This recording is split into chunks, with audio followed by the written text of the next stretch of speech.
আমি দাঁড়িয়ে আছি রাঙ্গামাটি জেলার কাপ্তাই লেকের মধ্যে। এই লেকটি হচ্ছে বাংলাদেশের সবচেয়ে বড় লেক, মিঠাপানির লেক। 1956 সালে পাকিস্তান সরকার জলবিদ্যুৎ উৎপাদন করার জন্য এই লেকটা তৈরি করেছিলেন কৃত্রিমভাবে।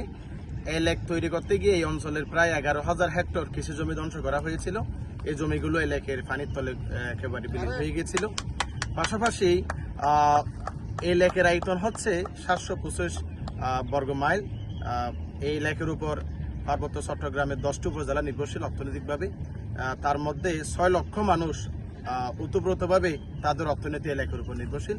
তার মধ্যে 50,000 মানুষ এই লেক থেকে মাছ ধরে জীবিকা নির্বাহ করে। এই লেকটি আমরা মনে করতে পারি মিঠা পানির মাছের জন্য অন্যতম একটি হাব। এই অঞ্চলের মাছ, মিঠা পানির মাছগুলো বাংলাদেশের বিভিন্ন জায়গায় রপ্তানি হয়। দুঃখজনক হলো সত্য, যে লেকটা আমাদেরকে বাৎসরিক 100 কোটি টাকার অর্থনীতি উপহার দিচ্ছে, যে লেকের উপর 10টি উপজেলা নির্ভরশীল, যে লেকের উপর 6 লক্ষ মানুষ নির্ভরশীল, সে লেকটি দিনের পর দিন অনেকটাই ধ্বংসের পথে। কারণটা হচ্ছে রাঙ্গামাটি শহরের চারপাশে অনেকগুলো বসতি গড়ে উঠতেছে। বিশেষ করে লেকের বাড়ি অনেক শিল্প কারখানা থেকে শুরু করে বড় বড় দালান গড়ে উঠছে। এই দালানগুলোর বর্জ্য এখানে ফেলা হচ্ছে, বিশেষ করে প্লাস্টিক দূষণ হচ্ছে, ফলে লেকের যে জীববৈচিত্র্য এটি ধ্বংস হচ্ছে। পাশাপাশি লেকের মা মাছগুলো মারা যাচ্ছে। যদি মা মাছ মারা যায় তাহলে এই লেকের যে মিঠা পানির মাছ সেটি কিন্তু কমে যাবে, ফলে মানুষের অর্থনীতির মধ্যে একটা বিরূপ প্রভাব পড়বে।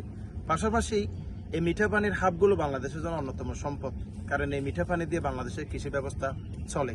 যদি এই মিঠা পানি হাব হারিয়ে যায় তাহলে কৃষির মধ্যে বিরূপ প্রভাব পড়বে।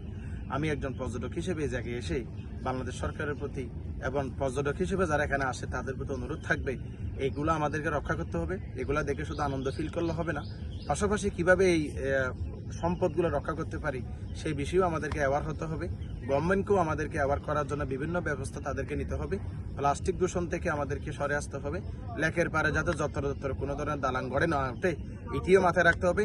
পাশাপাশি এই লেক তৈরি করতে গিয়ে, জলবিদ্যুৎ তৈরি করতে গিয়ে এই অঞ্চলের 11,000 কৃষি জমি, 11,000 হেক্টর কৃষি জমি ধ্বংস হয়েছে। এই জমিগুলো আদিবাসীদের ছিল।